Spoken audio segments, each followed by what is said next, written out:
going to kick off with a quick introduction to say again that I'm so happy to have Amy, our Engagement and Advancement Manager. So as you all hopefully already know, Amy is a superstar on all our public engagement for the Melbourne School of Psychological Sciences, and I proposed to her that, well, actually my major thanks to GRiPS for bringing this one up as a great topic to do communication to a non-academic audience, and then my second thanks to Amy to be able to do this, because I don't think at all that I'm an expert on it. And if anything, Twitter still to this day scares me. So yeah, I'm really grateful to have Amy talk to us today about sort of the different platforms that we can use and how we can really engage more outside of our ivory towers. Like I said earlier, feel free, I think, at any stage to interrupt with any questions or pop them into the chat. And we'll hopefully have as well, I really want to encourage as well, if you have your own personal experiences, to share them as well. We'd love to hear all your different ideas. And the recording will be made available up on the Ethics and Wellbeing Hub website, and I'll also probably grab the slides off Amy once we're done. Amy, over to you. Thank you, Narissa, and thanks so much for inviting me to do this. Like I said, it is fun to work on something that isn't the usual boring work. So I will just share that. Can everyone see my screen? Yep, all working here. Cool. Okay, so today we're going to have a chat about science communications, and the topics that we will cover are developing our message or our narrative. What's the meaning behind what we want to communicate? What outcome is it that we're looking for by using science comms to communicate? And what is our return on investment? Who is our audience? Because our audiences will change. How do we want them to respond to the message? And then we'll move into the more practical side of science comms, including the channels that are available to you, the resources, the training and the risk. So why is it important to effectively communicate to a general or lay audience? So if anybody's ever argued with an anti-vaxxer on Facebook, you will understand why science communications is incredibly important.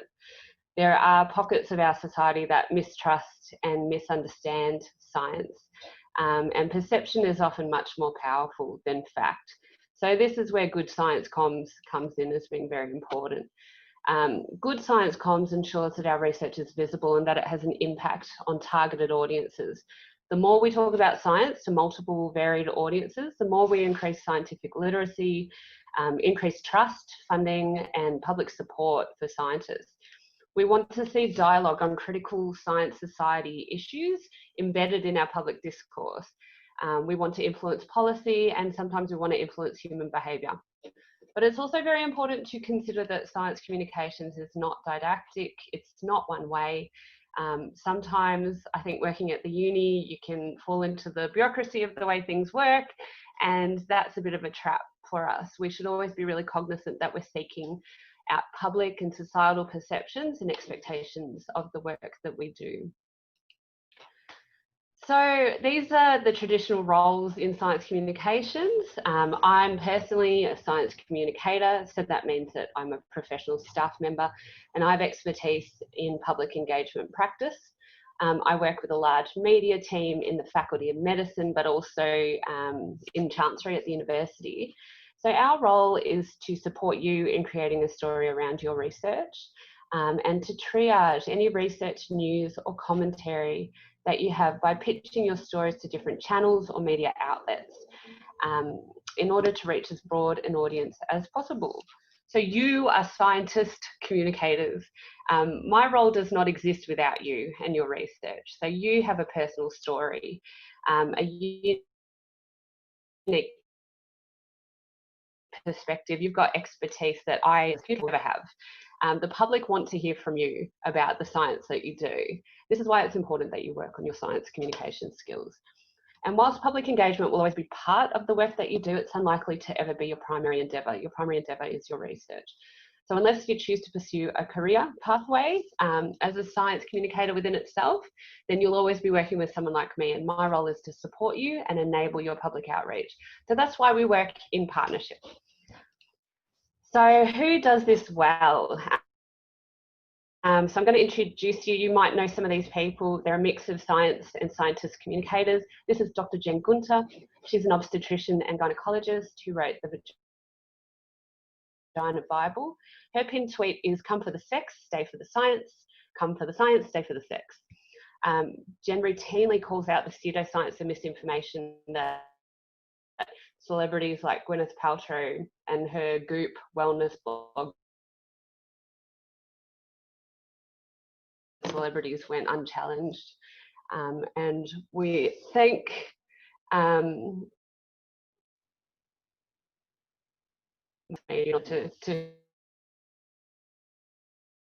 respond to that. We have Alan Alda, who's an actor who starred in MASH. He's a leading advocate for effective and vivid science communication.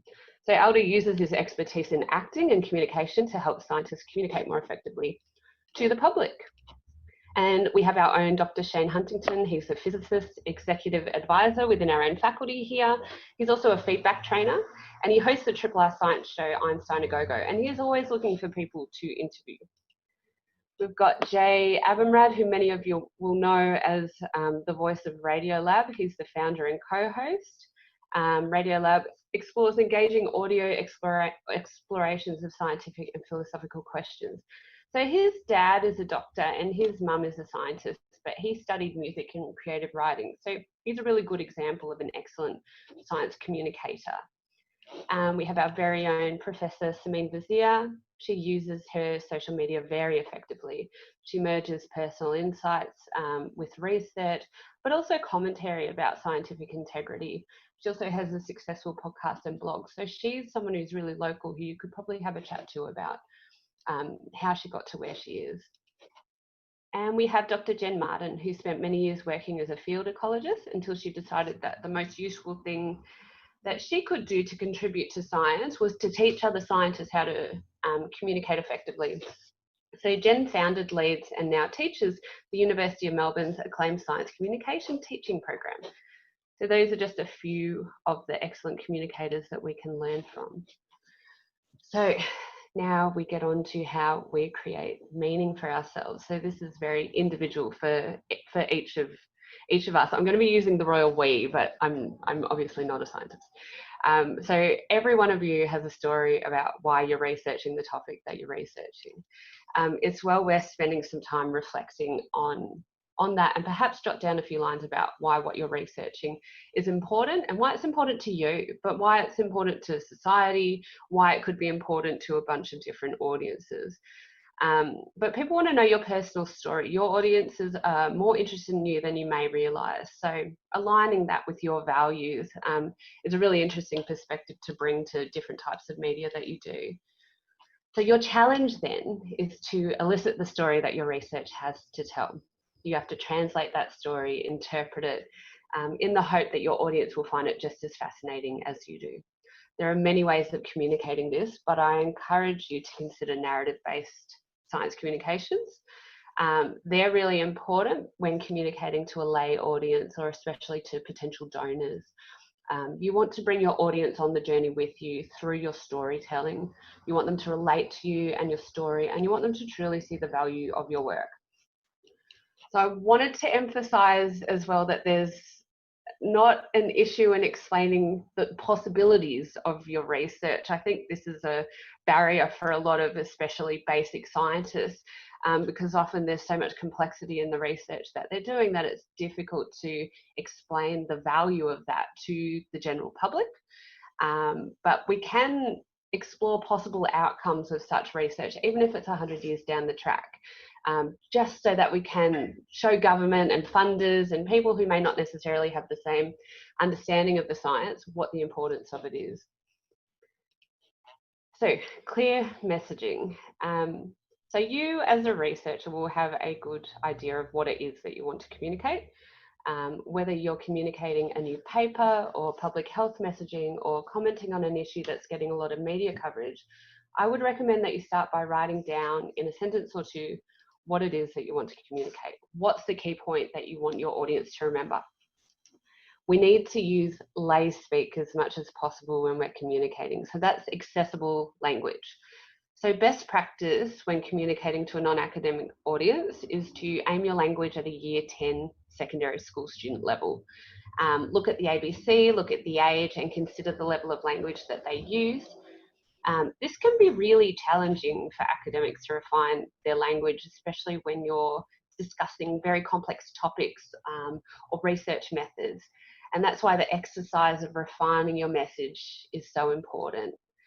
And my last point is that repetition will enhance memory in your audience. So a good way to remember that is consider the advice that I'm sure you've all been given for different talks and presentations that you've done. That's the 3 T's. So tell your audience what you're going to tell them, and then tell them what you're going to tell them, and then tell them again what you've told them. So just really reinforcing those messages so that they stick. And if anyone grew up in Melbourne and watched TV in the 70s, 80s or 90s, you will likely know the retail furniture company Franco Cozzo. You'll also likely associate that with the terms Brunswick and Footscray, Grande Sale, Megalo, Megalo, Megalo. Now that is because these adverts were shown incessantly and employed excellent repetition. And I'll just show a tiny clip.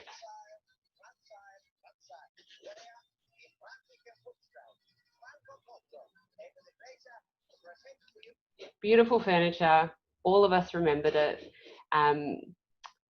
Good, oh, can't move on, sorry. Yeah, just a good way to think about advertising. A lot of those principles will work with science communications. So now we'll move on to audiences, and it's often really challenging to figure out who our audience is. I know a lot of us will often say, well, everyone should know about my research. But by defining and focusing in on specific audiences, we can focus our message to be far more impactful rather than just sending the message out there.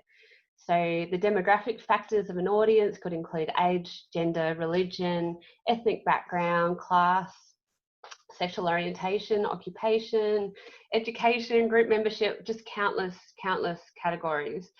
So I've just named a few here, but probably the ones that we communicate with the most. So we've got alumni of the school. They are educated, they're interested in health. You can make assertions about their income brackets. We have a number of means of communicating with alumni via newsletters. So if you wanted to communicate with alumni, I'd suggest you speak to me. Industry partners, so these vary widely between each industry, but generally you'd use LinkedIn and corporate networking to reach this group. Advocacy groups. These groups are normally not-for-profit with a focus on bringing attention to a key issue, such as disability or animal welfare. So you can engage with these groups primarily via Facebook, and you would use lay language to communicate with these groups. So peer-to-peer, where we could do a whole nother PowerPoint session on how to communicate peer-to-peer. But basically, if you're trying to communicate with international research teams or partner organisations, you're going to want to think about your Twitter profile and blogging, and you can use obviously more academic language with these groups. Internal stakeholders, so these are your deans, your vice chancellors, or researchers doing things that you're interested in different faculties, and you communicate by taking part in high profile events to raise your profile, using Twitter, publishing in pursuit, but also just picking up the phone or sending an email and just saying, let's get together for a coffee. Potential donors, they're generally wealthy, although there are many who aren't, many who lead bequests. We use lay language and we appeal to their empathy to communicate with donors. And we have very specific ways that we do that at the university. We're quite hamstrung by procedure here, but you can meet different donors anywhere. You may not even know that you've met some already. So it's worth looking at everyone as a potential donor.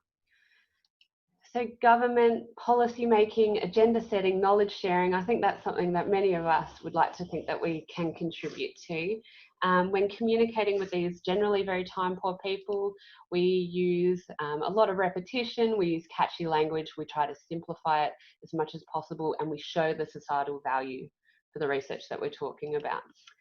And the general public. So we can section the general public in 1,000 different ways. It's important to ascertain which section of the general public that we wish to target, especially for health messaging. We use many different ways to communicate with each section. So channels. So once we've decided what our audience is, the best audience that we want to deliver our message to, we've got to choose the right channel.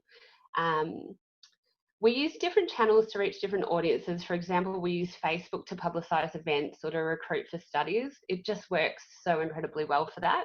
If there's ever a time that you want to publish on the School of Psych Sciences Facebook, please get in touch. Like, we're always looking for more things that we can pop up on there. We need content.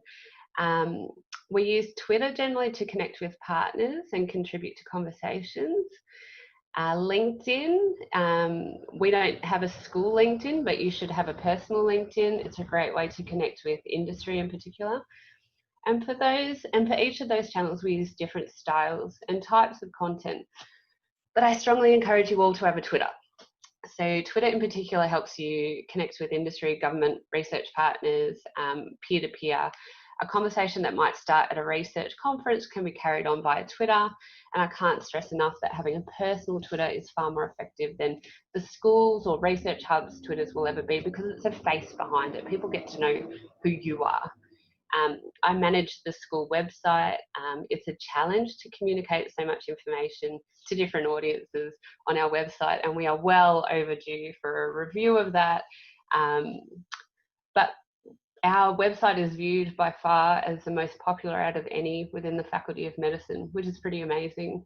On our website, you'll know that we have our individual lab and hub sites, staff and student profiles, but the website remains rather static. We put some news up, but people aren't going there just to see what's happening, and that's why we use our driver channels to move people to the website. So we use our social media to get people having a look at our website. So apart from the news, nothing changes much there. And depending on what channel you use, you have to be very clear about the audience that you're seeking. So our Twitter is mainly focused on research. If we decided now that we wanted to refocus it on students, we'd be competing for two audiences on the one channel, and we won't gain that second audience of students. We'd lose the first one because we're no longer appealing to them. So I'm happy to go into more detail about that, but you really got to think about what it is that you want to get out of it before you start a channel. Can I ask a question here, Amy? Sorry, Yeah. my internet's playing up, my video's off. With LinkedIn, like, how do you find that for, engaging with industry partners, I guess, more? Do you find as well that perhaps the media searches for people that way at all, or do they look for more other socially based profiles? Any thoughts? I think just because LinkedIn is one that I've kind of spoken about before, but I'm not quite sure, how great it is, or... I think traditionally, because it's been used in a really professional sense, I don't think a lot of academics looked at LinkedIn as being of interest to pursue. And I think more so I'm seeing so many academic articles being posted there and getting a lot of engagement, a lot of traction. So I'd say it's worthwhile. Nice. And if you're posting on Twitter already, chucking a post on LinkedIn, it's not going to be that much extra effort. Yeah, that's true. And Elise and Katie have both commented in the chat that they found Facebook to be super great for recruiting participants. So I think if people are still looking for ways, especially with COVID, and wanting to recruit more local or at least Australian people, then the page is a great. Usually. Yeah, it's been amazing actually. And faculty at the moment are paying for some of this advertising. I don't think that's going to continue. But it's something to think of building into any just going to move that. Of building into any grants that you're applying for is a little bit of money to do things like that, because just a small amount of money will go a long way. And Narissa, I think you also mentioned that some people might be interested in the value of blogs, or more so, I guess that's the value of communicating the scientific process. Your audience for blogs is primarily academic. Blogs can serve a purpose by way of academic opinion pieces or providing context behind different research. And Simon Dennis, the head of the Complex Human Data Hub, he does this really, really well. He's got this great quote on his blog. Let me just find it. Publications are the finalised and the finished and sanitised products of research. But along the way, there are starts, stops, and backtracks that are lost in the official record, but are really what research is all about. The motivations that lead to certain decisions are often too speculative to appear in print, but they're important to understand the process. I hope to provide insight into the messy but fascinating underbelly of our science. And I think that just speaks perfectly to what the value of a blog is. And now we're going to have a chat about responses to science communications. Sorry, Amy? Yes. May I ask a question about your previous slide before we go on? That's what you've done there is that's really informative. Thank you so much. And also I'm having internet connections, which is why you're not getting video. That's a lot of work if I'm going to put content to all this. I'm time poor. If my primary interest is to increase the publicity of my publications, what would which I imagine is a common concern for many of us, and I'm very time poor, what would you recommend I do? Do I focus on Twitter? Do I focus on Facebook? Do I create my own blog? Creating a blog, that I have to update that regularly. That's going to be very time consuming. Blogs what would I do? Absolutely optional. I think that has to be something that you personally choose to do because you're interested in it and it helps you. I'd say Twitter is your number one. Okay. Twitter is where you connect with colleagues, where potential, new research can take off. But there's also a bunch of different software that you can use that once you post to one thing, it will just automatically post to others. And we can help you get those set up as well. So we're your resource. Come to us. We're happy to give advice and help you get going. Okay. Yeah. But you're right. Thank you so much. There's a lot to think about, and that's what we're here for, is to help you develop and understand what channels to use. Okay. So much of the time, particularly with the Ethics and Wellbeing Hub, I guess we're using science communications partly for public health messaging. So we need it to consider from the outset that the public make decisions that are primarily emotionally led and backed up with logic. So depending on what we are communicating,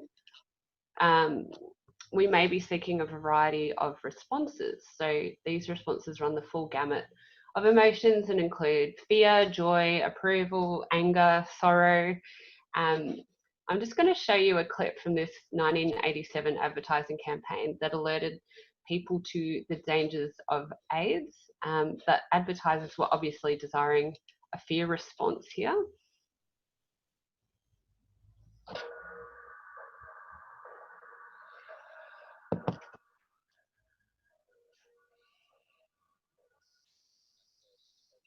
And IV drug users were being killed by AIDS. But now we know every one of us could be devastated by it. The fact is, over 50,000 men, women, and children now carry the AIDS virus. That in 3 years, nearly 2,000 of us will be dead.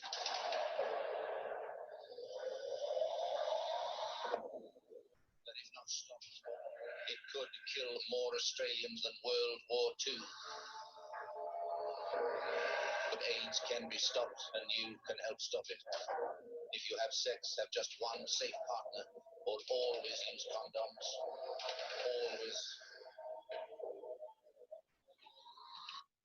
Man, the 90s were a wild time for these ads. A bit much, but it worked. It was a very, very successful campaign because it was an emotionally driven message designed to shock people into taking notice and changing behaviour.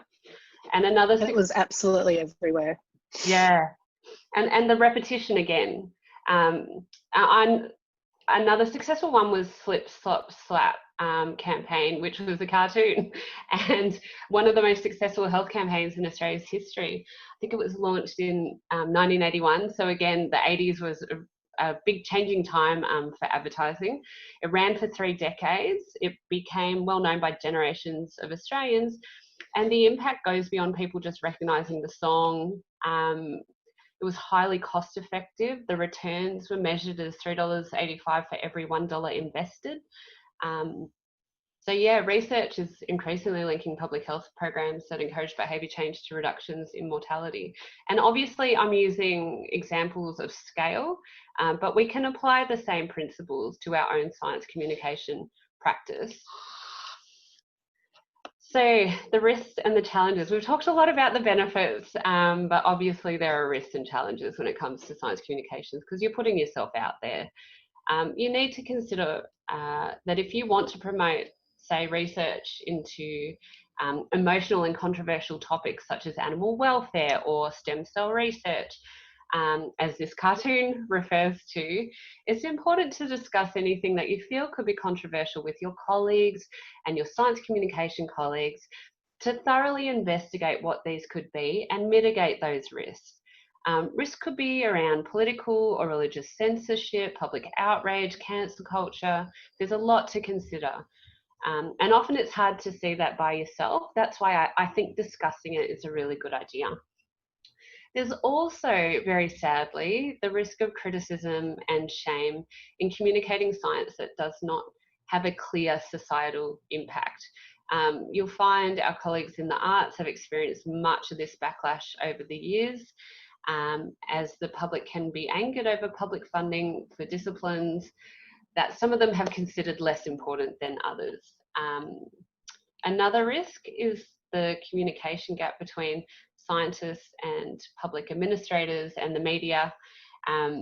You may feel that you've communicated effectively to a public administrator or to a journalist and then find they haven't properly represented your research in the media. This happens a lot, and poor reporting can really damage your reputation in the academic community. So be prepared to invest when you're working with a journalist or with me or with one of the members of our media team. We've got to keep the conversation going. You should ask to check everything before it goes to print or to air. A lot of different media outlets won't do that. They won't give you that opportunity.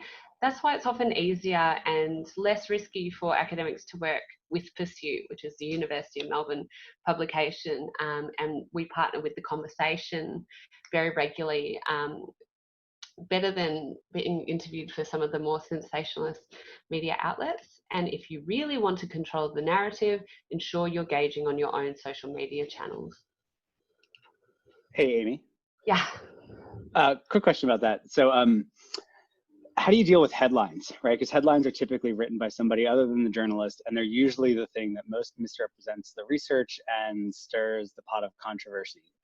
So have you found any strategies for having some level of control or say or influence over that? Or if a headline does go out with something that could be problematic or misleading, are there avenues for trying to get them to change that afterwards?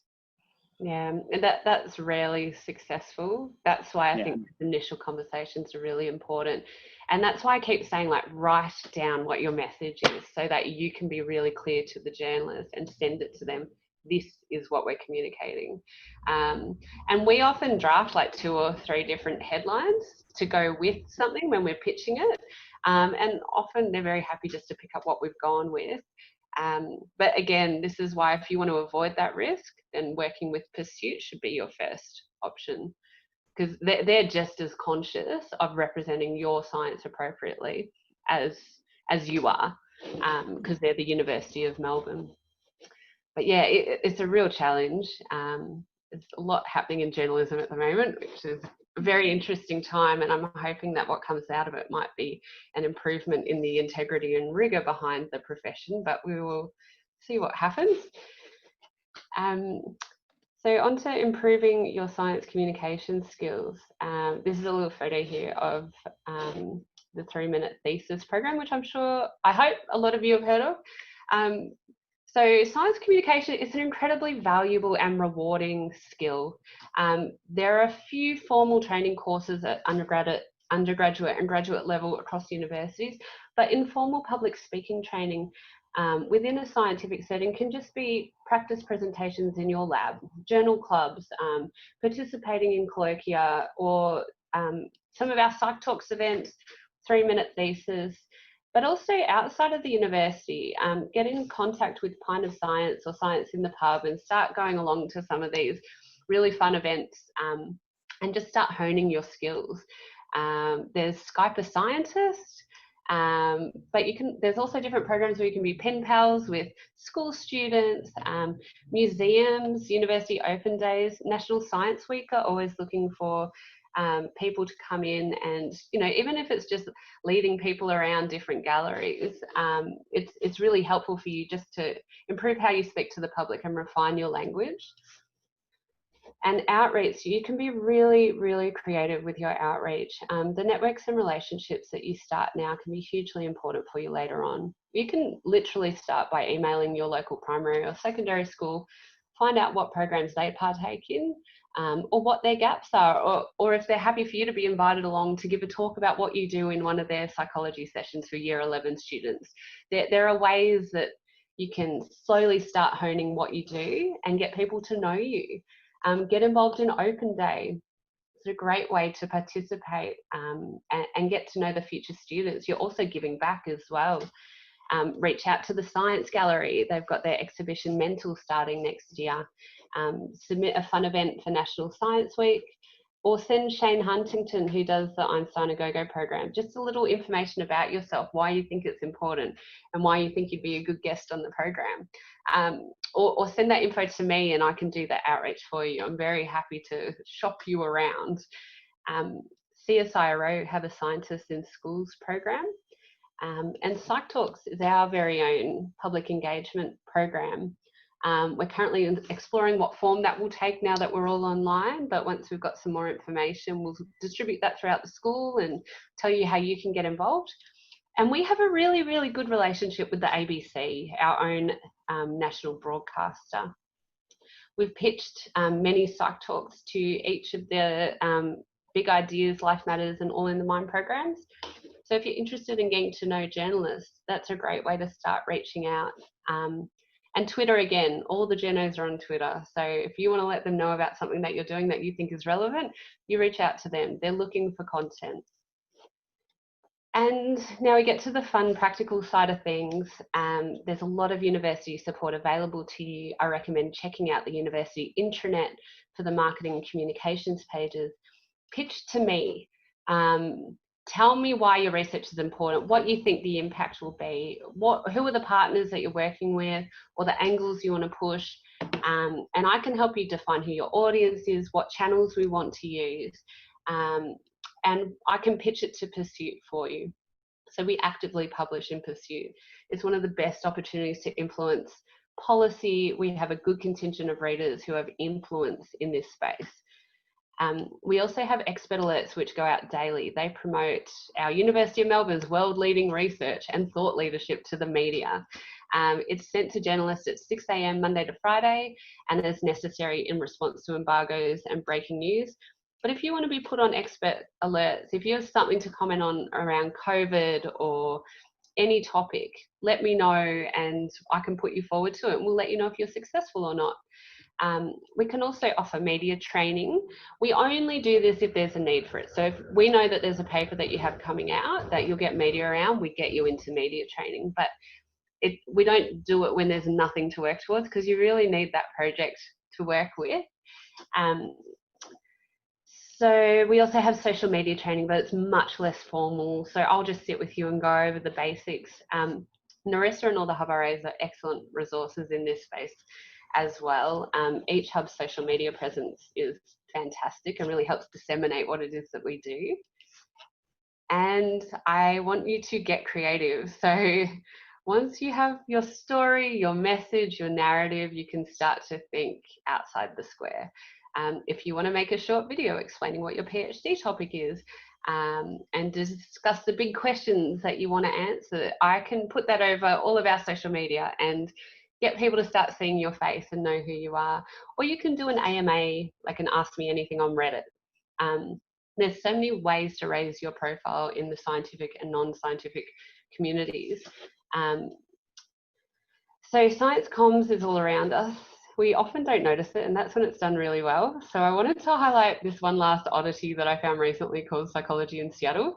It started in 2008 as a podcast on psychology and psychotherapy that's both educational and entertaining, and they've now developed this YouTube channel. And they watch segments of popular trash TV shows like 90 Day Fiancé and they interject the scenes with psychological insights.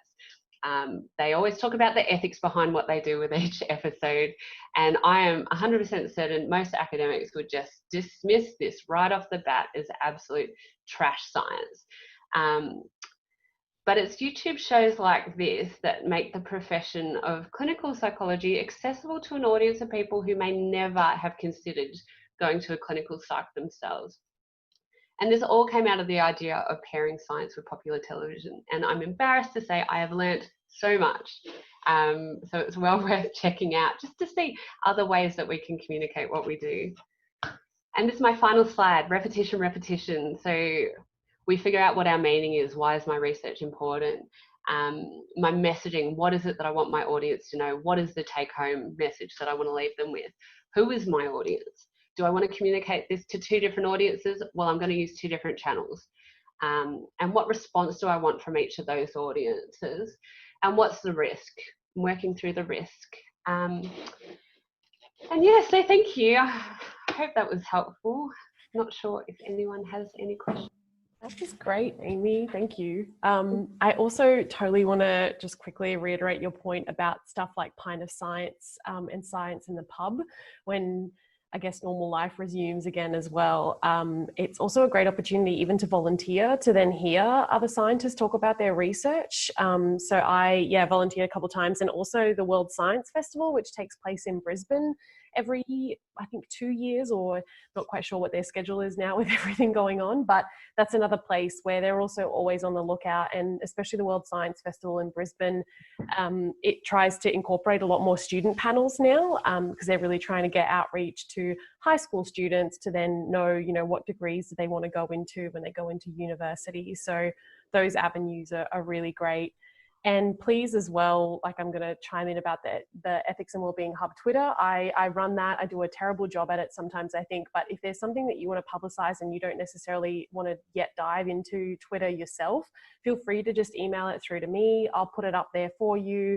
If you have like a statement or a GIF that you want to attach to it, let me know. Otherwise, I'll try my best creative self to do that. But yeah, any engagement online, I think, is still good engagement and helps you start to really build that profile that you're trying to get out there. So yeah.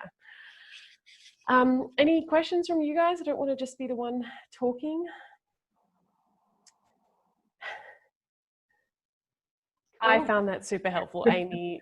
Truly, yeah, like a lot of resources in there. And I think also as well, generally, it's not just like this is advice as well for giving good talks. So yeah, not even just like to a non-academic audience, but knowing how to simplify your message when just giving a presentation, even at university. And so the hub presentations, well, hopefully this will also trigger students who are doing that. Oh, thanks. I'm incredibly socially anxious, so I really struggle with presentations, and I found Zoom a lot easier, but I just think it's just practice over and over. But if anyone has feedback to refine this, because we'll probably do this talk more, please send that through. Very open to criticism. Love it. Sorry, I had a question, but I was in another room for a sec there. Does the university have all the sorts of the media and outreach resources you talked about, do they extend to international audiences as well? So for example, I've got a project coming up where they're specifically interested in outreach to US media markets and that sort of thing. Yep, absolutely. If you come to us with a specific audience, I think that's a very rare thing that happens. It just makes it so much easier for us to segment and then use the right channels. So yeah, if you have an audience that you want to reach, please let us know. Thanks so much. A really, really good presentation, Amy. Thank you. No. I can see a question from Luke. National Science Week. National Science Week is brilliant. There are so many of these organisations that put on these events, and all they need from you could be as little as your time, just attending and being one of the academics that they can refer to say, go and have a chat with a blah, blah, blah about this topic. Or you can come up with an amazing science comms booth or some way of engaging with the public. You can segment that to kids. I want to target secondary school students. This is what I want to talk to them about. It's really, really fun to start to develop things like that. Simon Cropper is who you go to if you want to have a chat about really, really good interactive, engaging things that you can do with the public. We've worked with them a lot. They're huge supporters. We've gotten grants from National Science Week to put on Psych Talks events. So if you want to do it, I'd love it if you let me know what you're doing so that we can help support you and market what you're doing in any way. But you can also just go to them separately and not let us know and work directly with them. So we encourage you to get in contact with these organisations. But we are here to support when you feel like you want a little bit of support. Thanks, Amy. Okay.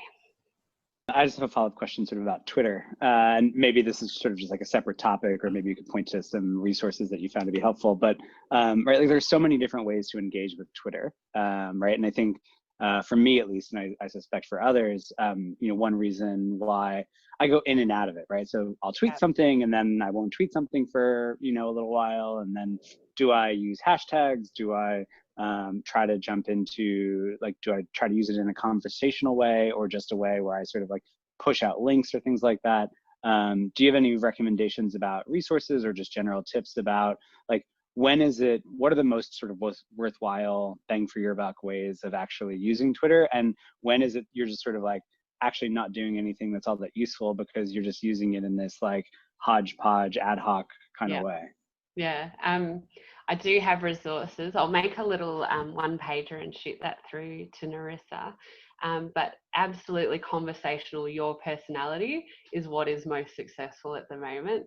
So not just doing the arbitrary sending out links, it's actually using Twitter for your news source, engaging in that way, chatting with people. If you look at Sameen, she's a really good local person. Check out her Twitter, and she comments on really interesting topics that are coming up. So the research integrity stuff, that can be quite controversial, commenting on that, but she's strong and confident and presents that expertise, so she's worth looking at. The other one is Nancy Baxter, who's the head of Pop Health. She has a huge following. For someone in a leadership position who's really busy, she spends a lot of time on Twitter because she gets the value of that. She gets the relationships and the networks, and she can influence change because she has such a big following.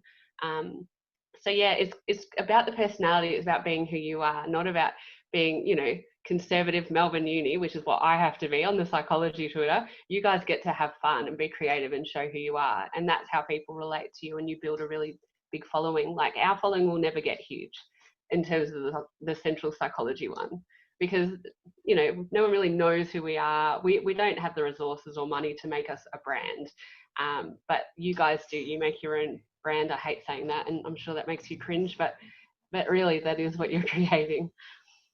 Yeah.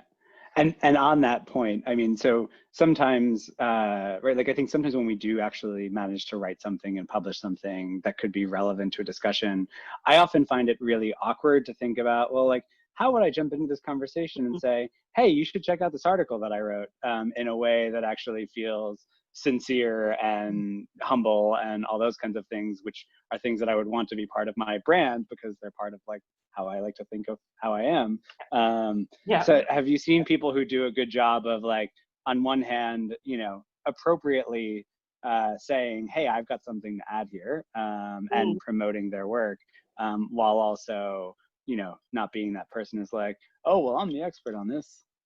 I think framing things as like, oh, me and my colleagues have seen this, or, you know, oh, that's really interesting. You know, just like you would in a conversation when you're doing the humble brag, but you are contributing value to the conversation. But also let me know.